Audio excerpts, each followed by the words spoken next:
Hey Kev, let's follow this trail over here. This looks like there might be something waiting down there. All right. Hey, wait a minute. Do you hear that? Yeah, I thought it was just me. What the heck is that? I don't know what that is. Whoa, do you smell that too? That's unbelievable. Hey, look. What the? Hey, look, those branches are moving over there. What the heck is that? Holy cow, is that what I think it is? Look at that thing. Oh my God. It's a freaking Sasquatch.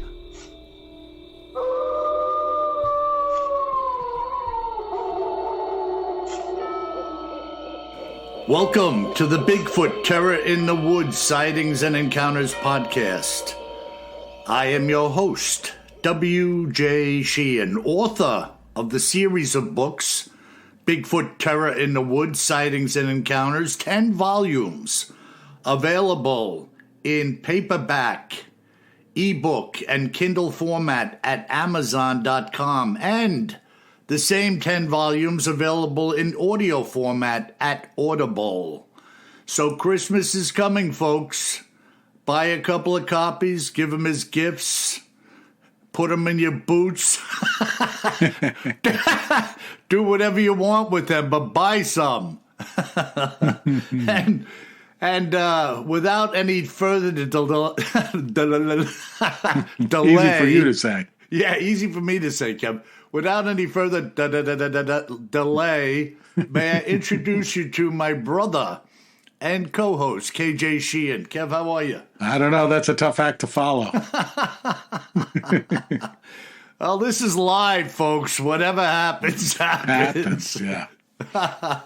No, it's I'm doing all right. It's getting chilly here. It's down in North Carolina. It is sunny outside, but it's blustery and chilly and just getting to be wintertime. Yeah. Well, that's it. You know, we got blue sky. I was looking up at the sky last night. The moon is about, almost full. Probably the next 2-3 days it'll be full up and just really see nice. Jupiter right next to it, too. Fantastic. Yeah, it's just a beautiful sight, Yeah. And, we make the best of these times of year, right? I always look forward to the 21st of December when I know we're gaining a minute a day of daylight.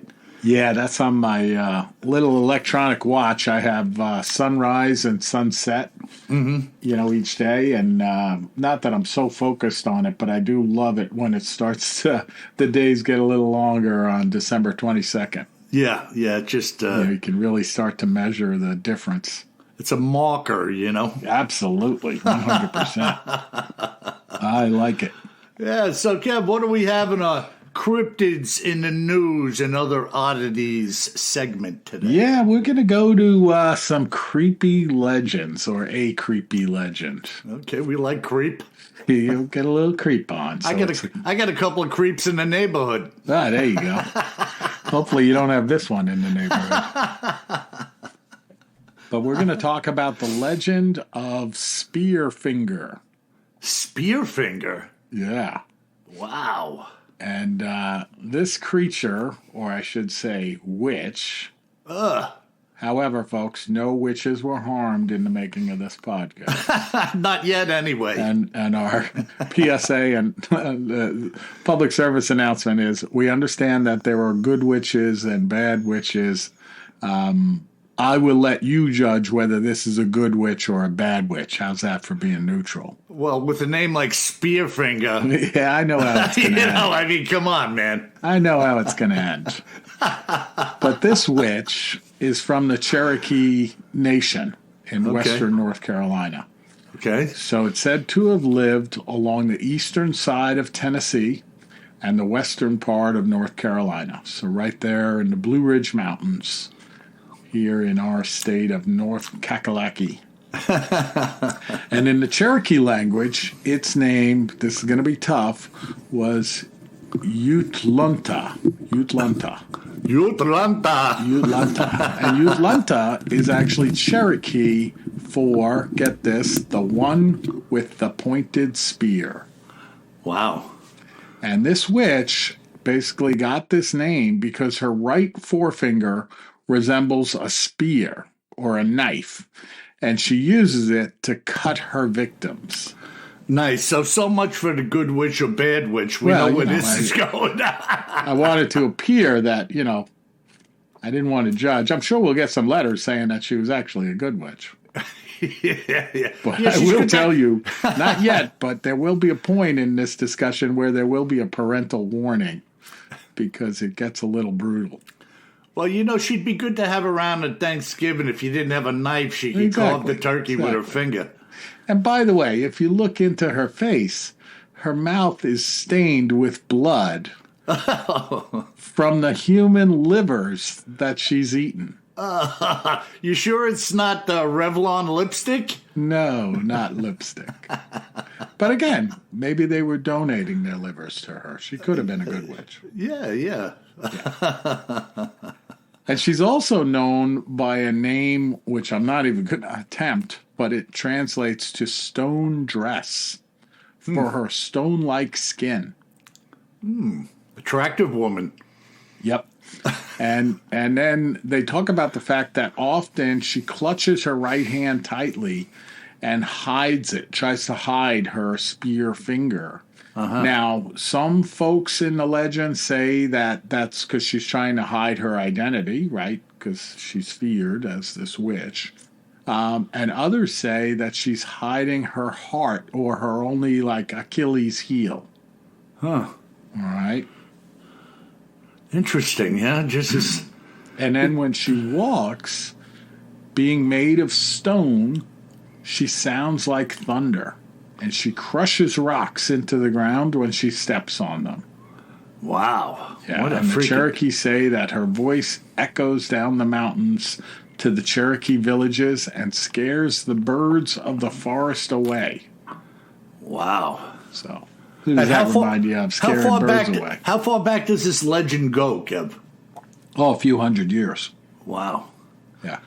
Freaking Blue Ridge Mountains. Makes you want to go for a little hike, doesn't it? Well, Just be careful if you start hearing those thundering footsteps. Could be the hairy man, could be Spearfinger. I don't know which one I want. Yeah. And in Tennessee, eastern Tennessee, Spearfinger was believed to enjoy walking along a trail that joins the Chiloe Mountain and nearby Little Tennessee River. She's said to have also walked throughout the mountain range, around streams, and through shadowy Nantahala River passes. The Cherokee say her favorite home is Whiteside, or Thunder Mountain. So get this, Bill. Go ahead. Dancing in the clouds, she sang her favorite song with her friend the Raven. All right, I'm going to do my best Cherokee song here. Yui la tetisku susai say, liver I eat, susai say, liver I eat, susai say. She's fond of liver, obviously, Human liver. Yeah, good for iron. Nice and warm. Not because it was cooked. Because she tore it from your chest. Oh, my God. So if that's not enough for you, Bill, besides having this spear as a finger, she's able to shapeshift into family members of her child victims. Here we go again with the shapeshifters. Yep. And once she makes herself part of her victim's world, she lacks the ability to change her form while still in anyone else's sight. Spearfinger often disguises herself in the form of a harmless old lady. Yeah. Where have we heard that before? Exactly. And then there's a story here, too, which is pretty interesting, that she built a huge stone structure that there's remnants of today. So she built a great rock bridge through the air, or they called it the Tree Rock, on the Hiwassee over to Sangalaji, which is Whiteside Mountain, located on the Blue Ridge. This structure irritated the higher beings because it came too close to their upper world. Higher beings saw her effort as arrogant, like man's Bible story of the Tower of Babel. So they struck it with lightning. In the 19th century, Cherokee pointed out the location where they claim the ruins of SpearFinger's tree rock remain even today. They named the area along the mountain of Hiwasahi and valley of Nantahala. The site of these remains in Blount County is called Ultalondi, which means the SpearFinger place. Kev, you got your hands full. You got your hands full today with Cherokee. Especially without warming up on Cherokee pronunciation today. But I did sing the liver-eating song. I want points for that. That was excellent. You may get a recording of the liver-eating song for Christmas. Maybe we can cut it with a little organ accompaniment or something, you know? A little fugue music. The liver-eating song. And the 1, and the 2, and the 3. And let's sing the song to Krampus. It's the season for a little liver-eating Krampus.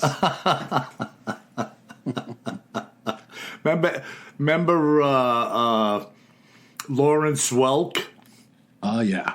The Lawrence Welk show, you know, he'd always have some people dancing around with the bubbles and the orchestra. He'd always say, and the 1, and the 2, and the 3, and the orchestra would start playing. I got to look up a little bit of that on YouTube.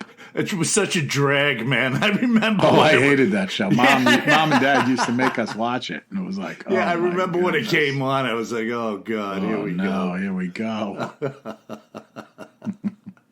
All right, so here's where the parental warning is inserted. So if you're listening to this podcast with some little ones around the campfire, you may want to cover their ears because this gets a little brutal. Do I have to listen to it?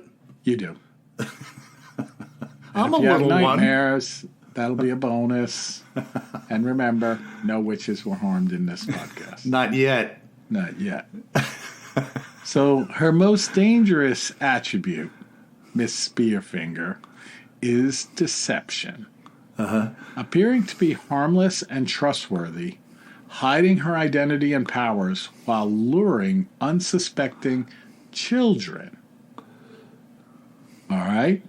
Sometimes an old woman would approach along the trail where the children were picking strawberries or playing near the village and would say to them, coaxingly, "Come, my grandchildren, come to your granny and let granny dress your hair." When some little girl ran up and laid her head on the old woman's lap to be petted and combed, the old witch would gently run her fingers through the child's hair until it fell asleep. Then she would stab the little one through the heart or back of the neck with her long awl finger, which she kept hidden under her robe. Then she would take out the liver and eat it. How's that? Perfect. Happy little story. What a creep. Liver I eat, suicide. Sing it, brother. Bring it home. So, Bill, that is the Creep Fest story of Stonefinger. Oh, boy, oh, boy. Oh, my God. SpearFinger. So what do you think? Good witch, bad witch? I know it's borderline. Definitely bad. You know, it's amazing to me, again, the introduction to shapeshifter into the conversation. I know. Right away. We're right there with the shapeshifter. Yep. And the same old story of this luring of, in this case, children out to itself, you know, for nefarious reasons, you know. Yeah. And it's interesting to me how these same or similar stories, legends, are prevalent in a number of different tribes around North America. And, obviously these people didn't know each other going back many, many years. If you were in, Alberta, Canada, or you were in Kakalaka, as you call it, North Carolina or Blue Ridge Mountains, wherever you were, these people didn't know each other. How did these weird legends come to be about similar entities drawing, in particular, children out? No, I'm with you. By the way, I have to correct you. It's Kakalaki. Oh, Kakalaki. North Kakalaki. I'm not even going to ask where that We came say from. that affectionately. Yeah, well, let me tell you something. If you find out you got some North Kakalaki, you better go to the ER quick. Dial 911. I got North Kakalaki. Come and get me. Oh, my God. The SpearFinger. Kev, you got to go for a hike over there and see if you could find the location of this stone stairway. Yeah, we can do that. Unbelievable. The remnants of the stone tree. The stone tree. Oh, boy, oh, boy. I'll go at night, of course. I'll try to bring a good witch with me. By the way, folks, we hope you all had a good Thanksgiving. Kev and I talked about. Kev was out smoking. Hey, Kev, that bird you smoked looked bodacious. Yeah, it was delicious. Wow. And my experiment this year, folks, was smoking a turkey. Yeah, no, that looked really good. Don't get me wrong, I didn't roll it up and smoke it. I put it in the grill. Yeah, smoked turkey. I smoked that turkey. I was plumb out of my mind. I thought I was SpearFinger.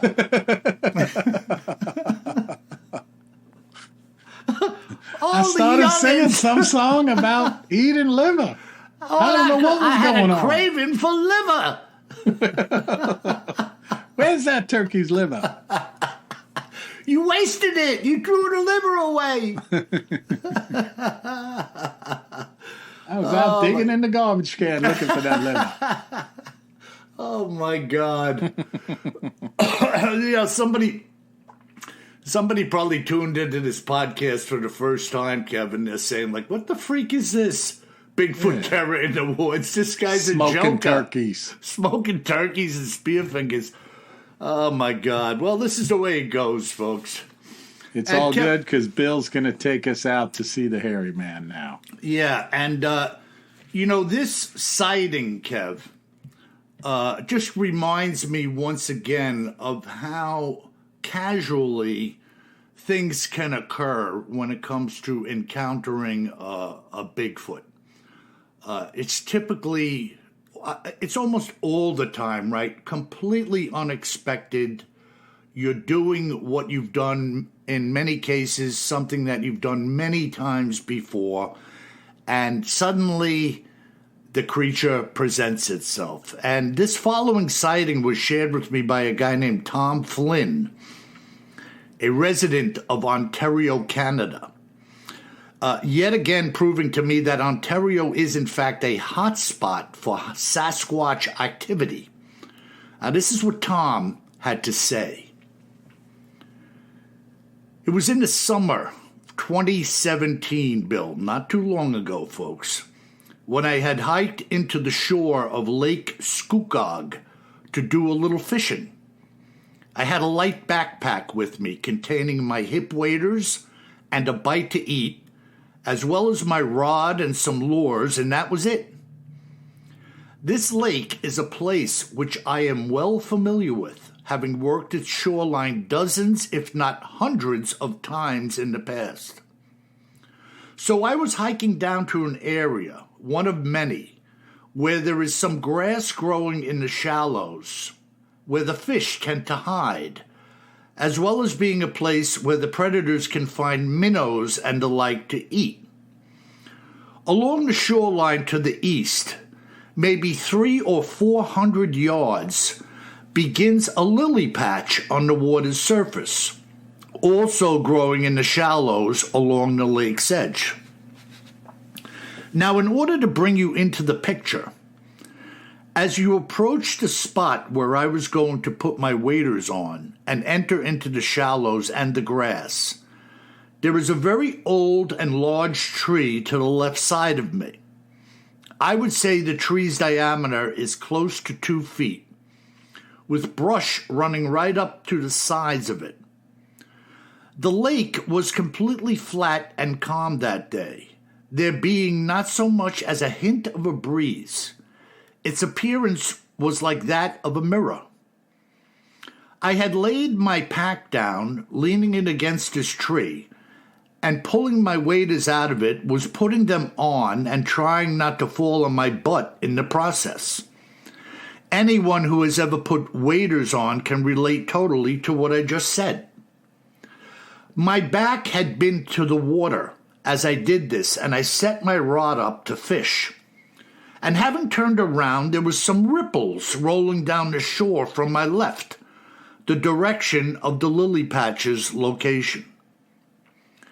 I thought there must be some swans or something swimming that had created this little wake in the water. The only other thing it could have been was a large fish, but I hadn't heard anything like a splash.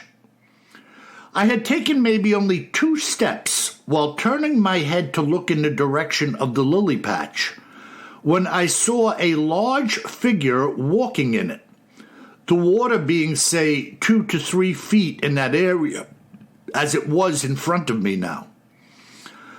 I knew immediately that it was a Sasquatch. Of that there was no doubt in my mind. And so I gently took the 2 steps backward, now using the big tree for cover. Again, I was 300 or 400 yards away from this creature, and its back was towards me when I had sighted it. Even at that kind of yardage, it was a massive beast to behold, 3 times the dimensions of a man's body at the same distance to my eyes. It hadn't seen me or heard me, as I was now peeking along the side of the tree and keeping a close eye on its movements. Good idea. It was wading around in the lilies with its head leaning downward, its focus being on the water below, and I was wondering just what the heck it was doing. It was, in fact, its movements in the water that had been creating the wake that I had seen rolling down the shoreline in the first place. The thought had entered into my mind as to whether or not it was a good choice to even stay where I was, with such a large monster being in relatively close proximity to me. And if it hadn't done what I saw, and quickly, I would have left. So as I'm watching, the Sasquatch stops walking and leaning forward reaches down, extending its arm into the water, pulling up a large turtle. I knew immediately that it was a snapper, based on my seeing the long neck and head out of the shell. This snapper looked to be close to 50 centimeters, which is a really big one, and the Sasquatch was holding it in its left hand, moving it around and looking at it. Now, if you've never been up close to a snapping turtle, you don't want to get close to its jaws. It could take your finger off with ease and in a flash. And yet this beast was flipping it around, examining it in its hand. It started to walk towards the shore, holding the turtle out and away from its body, as I could see the snapper darting its head around trying to bite him, when suddenly the beast stopped. With a couple of quick movements, using its right hand like a cobra striking, it had grabbed the head and neck of the turtle, apparently killing it. The freakiest thing happened next. The Sasquatch lifted the turtle up, now holding it close to its face, turning both it and its own head around like it was examining its catch quite closely. Really bizarre looking to see. For what must have been several minutes, this weird exam went on, after which it lowered its arm and the turtle, walking out of the lake and into the woods. thankfully in the opposite direction of where I was. I, of course, had heard of Sasquatch in the many stories related to its being real or fake, but never did I ever in my wildest dreams think that I would see one for myself, and yet I had. I remember thinking to myself, why wouldn't it eat a turtle or anything else available for food? Heck, humans eat turtles, so why not a Sasquatch? What really impressed me the most was the immense size of this thing. I think it was 2 feet of water where it was, and what was left above the surface of the lake had to have been at least 6 or 7 feet. It had really thick arms and legs, and its face at a distance was black, more likely hair or fur covering it. I'm not certain they have much brain capacity for thinking as many people think they do. While watching it looking at the turtle, it reminded me of the statue of a chimp holding a human skull and looking at it in wonderment. It really did, in the moment, look quite stupid to me. I love that stuff. What do you say about that, Kev? Man, that is wild. You know, and it makes sense, right? Here's this guy, what is he doing there? He's going there to catch fish. And every type of wildlife in the area that is interested in aquatic plants, fish, in this case turtles, frogs, lizards, you name it, is going to know that that is a little grocery store, the lake. So why not? How many times have we heard of a Sasquatch being around a body of water? No, where you're most likely to see them, right? If there's a most likely place. You definitely need some forest that joins up with a lake or a stream, etc. Sure, everything's got to drink water. There's nothing that doesn't have to get water from somewhere. And like when the foliage turns brown or things die off, if you're in that type of location regionally, you're still going to need water and other stuff that you're scrounging up to eat. I know that animals like deer and stuff, they can extract some water from eating grass and green leaves and stuff, plant life seasonally. But there does come a time in these areas where, you know, that stuff kind of goes away. I mean, not entirely. You still have evergreens and other stuff that may survive through the winter months, but it becomes slim pickings. We do have to back up a little bit, though, Bill. Have you ever seen a snapping turtle? Oh, yeah. Yeah, you guys got them up there? Oh, absolutely. Okay, I never saw one when I lived up there, but it's been a long time. But we have them down here, and they're like 3 feet long, and the thing looks like a little dinosaur.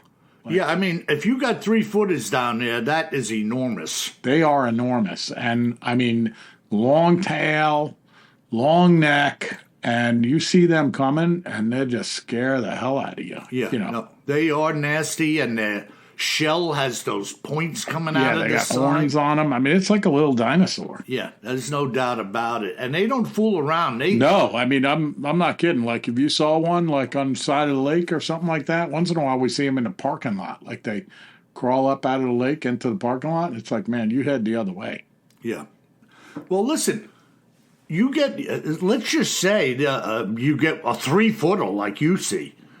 There is a lot of meat in that thing. Once you bust open that shell, I mean, you know, you can get your fill on that thing.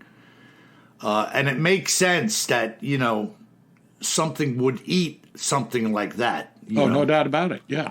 I mean, look at the seagulls down by the shore. They pick up a little green crab, fly up in the air and drop it to crack the shell and start pecking at the meat that's available inside, you know? So you're saying these Bigfoot probably pick them up in the air and throw them up in the air like a Frisbee. Yeah. This big snapping turtle. Here you go. Take a little flight. Let's see how you look when you land. Yeah, snap this, turtle head. Bam!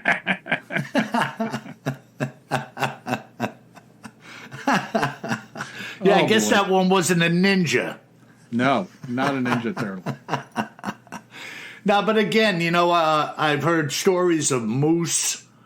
We'll get back to that one from up in Vermont, man. That was incredible. Where the couple was canoeing and they saw that moose in the shallows pulling up vegetation, and that Bigfoot came out and got the jump on it. Yeah, and those moose are gigantic. Yeah, but apparently Bigfoot doesn't care. Mm-hmm. Nothing's too big for them, man. How about that account we just did the last time round of that bull getting its head ripped off? Yeah, the Angus cattle.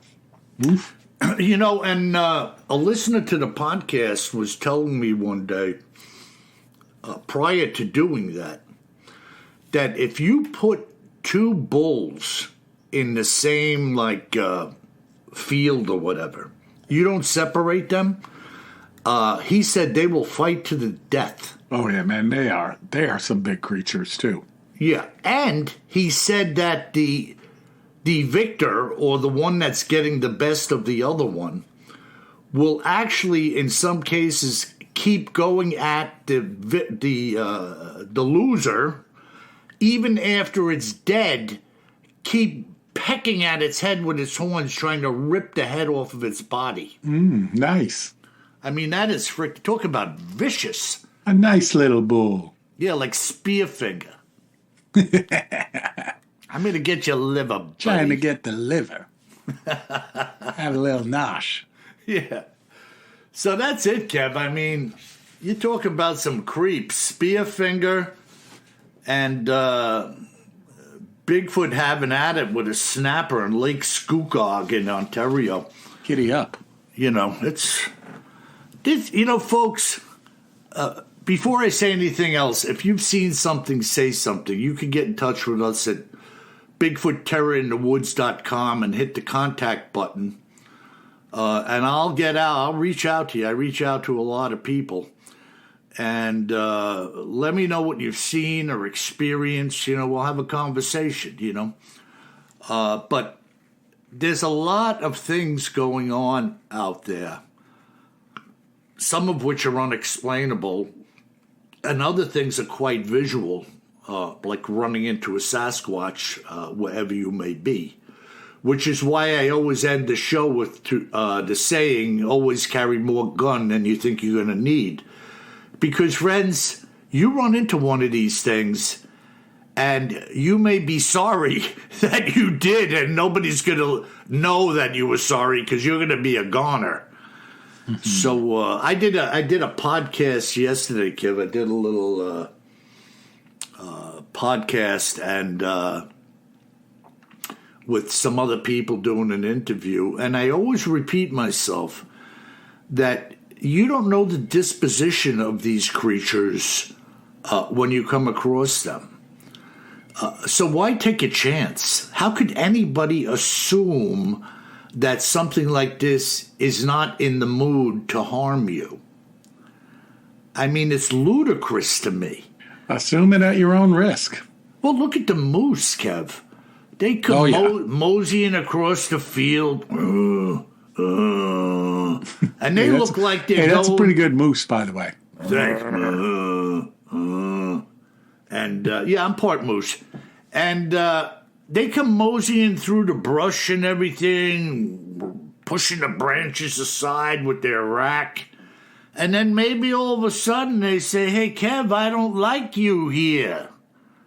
And then they get the giddy up on. Now, I saw a moose running in a video clip on YouTube. And let me tell you something. This thing was covering ground and quickly. And you're not going to escape. You'll be lucky if you could get to a tree to climb before it's on top of you. And what do you think's going to happen with a 7, 8 foot tall, 9 foot tall Bigfoot creature with a stride of 5, 6, 7 feet running after you? You're not going anywhere, man. It's going to be on you like stink on you know what. And you're saying it's not a happy ending? No. He might eat your liver and everything else. Giddy up. Yeah. Hello. No, thank you. Awesome. Well, great account, Bill. And this supersized Bigfoot in the lily pond picking up a giant snapping turtle and breaking its neck. Yeehaw! Nice little holiday tale. To follow up SpearFinger. Yeah. 'Twas the night before Christmas, and all through the house, not a creature was heard, not even a mouse. Oh, and we'll be getting to our interpretation of that poem in a few weeks here. So you got that to look forward to. All right, Bill, we got some great listener mail this week. Awesome. So we're going to dive right in. The first email comes in from Denny from Missouri, home of the Missouri Monster, Momo. Momo. And Denny writes in, "Hey guys, great show. I listen every week. I live in southeast Missouri. I ran an auto parts route for 9 years in Missouri at night, and a lot of it was in very rural areas. I drove through a lot of the Mark Twain National Forest. I never saw anything besides deer, wild hogs, and bear. I was always looking, though. Anyway, just wanted to say I really enjoy y'all's show. Keep up the good work. P.S. WJ, give Kevin a damn autograph book already. Take it easy, guys. By the way, Christmas is coming." That's right. What was his name? Denny. Denny, and I hope after that comment, a Bigfoot runs you off the road. Oh, boy, that's not very nice. All right, and our next email comes in about an interesting book from Bud. And he says, "I really enjoy listening to you both, and you have become a wonderful distraction from the craziness of everyday life. WJ, I first heard you, late one night while sitting out at the fire pit listening to Wes's show, Sasquatch Chronicles. I love the way you shared others' encounters. I love the way you brought the creep, and I love the way you shared your faith. Since then, I've been going through one episode after another, and I have come to love KJ as well. I am also a healthcare professional, and I travel between 3 hospitals in the area of northern Ohio. This allows me to listen to you both at least once a day, and I love it. I just finished listening to episode 144, and it caused me to recall a little Christian sci-fi paperback I read in the early 90s called The Dwellers by Roger Elwood. It's been a while, but this is a quick synopsis of the story. And I never heard of this book, Dwellers. Satan wanted to be like God, but since he could not create life, he decided to alter one of God's creations. And these altered creatures, the creatures in this book, these altered creatures became what we would call Bigfoot. Just like the creature described in episode 144, the creatures in this book were lost in despair and sorrow. I don't want to give away too much more, just in case you want to give it a read. However, I will say that, just like in episode 144, this book also discusses Nessie. The book provides yet another possible explanation regarding the nature of these creatures and their elusiveness. Whatever the truth really is, it is quite compelling and a fun read. By the way, I prefer to listen to your books, WJ.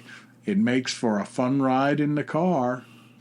Anyway, just know that you have another happy listener here in Ohio, and I pray for much continued success for the both of you. God bless." Thank you, Bud.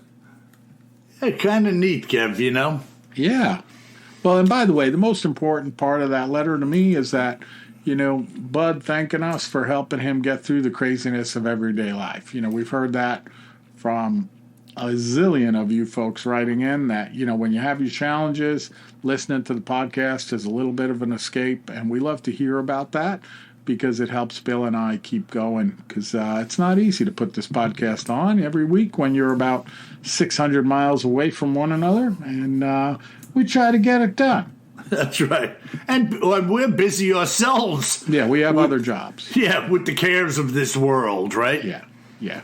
It's it's bizarre. great. It keeps us going to hear that. So keep the letters coming in, keep the reviews coming in. And our last email from Nikki, and the subject is New Audible Book Series number 10. Hi, WJ and KJ. Thank you, and another huge thank you on behalf of all of us Audible listeners who couldn't wait to hear the latest Bigfoot volume. Hurrah! You've made my weekend. I discovered your wonderful podcast last year when I was off work for 6 months. Still waiting for an operation, which should happen soon. As much as I like hearing about all the Bigfoot encounters, especially the scary ones, I really like when you talk about the religious element of encounters, such as the priest who was walking in the woods and St. Michael the Archangel, who spoke to a man at the petrol station. Yeah. I would also love to hear about any angel encounters when you have time to spare and go into them. Hope you have a great week ahead. And WJ, I said prayers for your friend Jerry. Hope that he's recovering well. Best wishes, Nikki. Awesome, Nikki. And Jerry is doing better, by the way. I talked to him. I called him on Thanksgiving. And he's doing better. So thank you for that. And, of course, Jerry will never know unless he's listening to the podcast, which I believe he is. Jerry, see that? You got people out there you don't even know that are lifting you up in prayer. So, and, Nikki, we're glad that you like listening to the podcast and whatnot. And, folks, pick up an audiobook. And a lot of people say that, Kev, I got to step aside just for a second. When I first started going down this road, and Casey, my book lady, and her husband, Doug, was saying to me, well, Bill, you're doing these books. You're going to want to do an audio book, too. And I was like a neophyte, and I was still using a flip phone. And I looked at them like, yeah, audiobook, I don't think so, blah, blah, blah, blah, blah. Well, look at this.